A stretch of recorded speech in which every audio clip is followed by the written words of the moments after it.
Olá,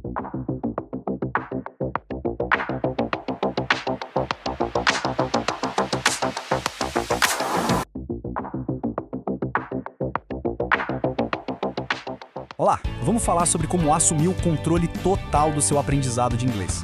Sabe aquela história de depender sempre de um curso ou de um professor? Pois é. A ideia aqui é deixar isso para trás e descobrir o que os estudantes de maior sucesso fazem para a gente poder, basicamente, usar as mesmas estratégias. Essa pergunta aqui, ela dói um pouco, né? É uma frustração muito comum. Aquela sensação de estar se esforçando um monte, mas sem sair do lugar, como se estivesse correndo numa esteira. Se isso soa familiar, pode ter certeza que é um sentimento super normal para quem estuda por conta própria. E o motivo para essa sensação de estar travado geralmente se resume a esses pontos aqui. Pensa comigo. Sem alguém para dar um toque, como saber se a gente está no caminho certo? Aí bate aquela incerteza sobre o que estudar e o que acontece? A gente acaba repetindo os mesmos exercícios e, claro, os mesmos erros. É um ciclo vicioso que acaba com a motivação de qualquer um. Mas olha, tem uma saída para isso. E a resposta não está num aplicativo novo ou num livro milagroso, não. A solução é uma mudança de mentalidade. E o conceito-chave aqui é autonomia. Ok, vamos entender bem o que isso significa. Autonomia não é só estudar sozinho, tá? É muito mais. É se tornar de verdade o gerente do seu próprio projeto de aprendizado. É sair da posição de passageiro e virar o piloto, sabe? É quem define o destino, ajusta a rota no meio do caminho e sabe exatamente quando precisa corrigir o curso. E essa ideia é poderosa e nem é tão nova assim. A pesquisadora Joanne Rubin já falava sobre isso lá em 1975. A lógica dela é a seguinte: aprender bem um idioma não é um dom, é uma habilidade. Ou seja, é um conjunto de estratégias que podem ser observadas, aprendidas e ensinadas. Basicamente, o sucesso deixa pistas. Então, que pistas são essas? Bom, a pesquisa moderna conseguiu compilar essas estratégias num modelo bem prático e poderoso. É um ciclo contínuo, de 3 etapas que serve para estruturar todo o processo de aprendizagem autônoma. Eu sei, esse esquema pode parecer meio complexo à primeira vista, mas ele é um mapa super valioso que resume décadas de pesquisa.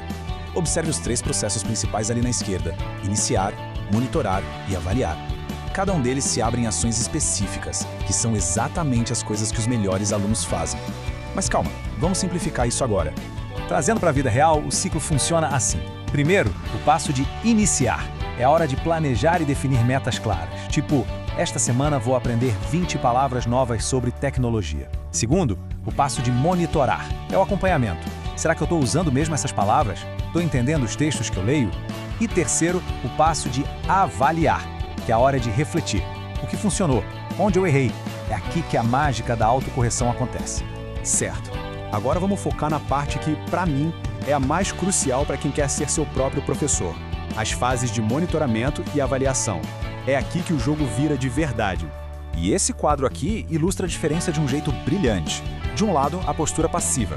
A pessoa espera, depende, tem dificuldade de perceber os próprios pontos fracos.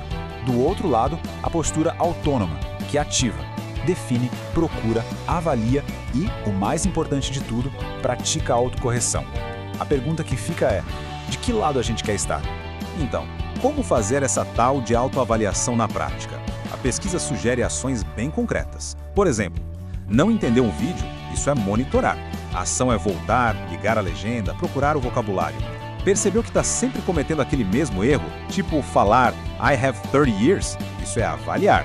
A ação é anotar o erro, pesquisar o jeito certo, que é I am 30 years old, e criar umas 3 frases novas para praticar.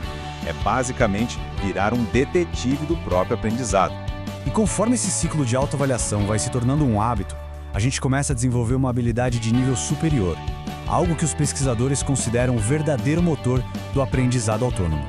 O nome é esse aí, metacognição. Parece um palavrão, eu sei, mas a ideia é elegantemente simples. Não se trata só de aprender, mas de entender como se aprende. É ter consciência das estratégias que funcionam melhor para a gente. Então, para conectar tudo, o ponto crucial é este. As estratégias metacognitivas são, na verdade, a aplicação consciente daquele ciclo que a gente viu. É quando a gente para e se pergunta: peraí, este método de estudo está realmente funcionando para mim? Por quê? O que eu poderia fazer de diferente? É a coordenação do nosso próprio jeito de aprender. E por que isso é um superpoder? Porque os resultados são transformadores.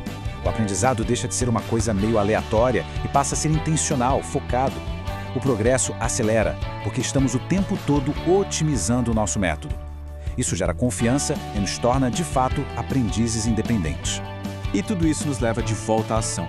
Porque, no fim das contas, a teoria é ótima, mas é a prática que gera resultado. Então a pergunta final não é sobre o que foi aprendido aqui, mas sobre o que fazer com esse conhecimento. Qual é aquele primeiro passo, aquela primeira meta clara e específica que dá para definir agora mesmo para colocar esse ciclo para rodar?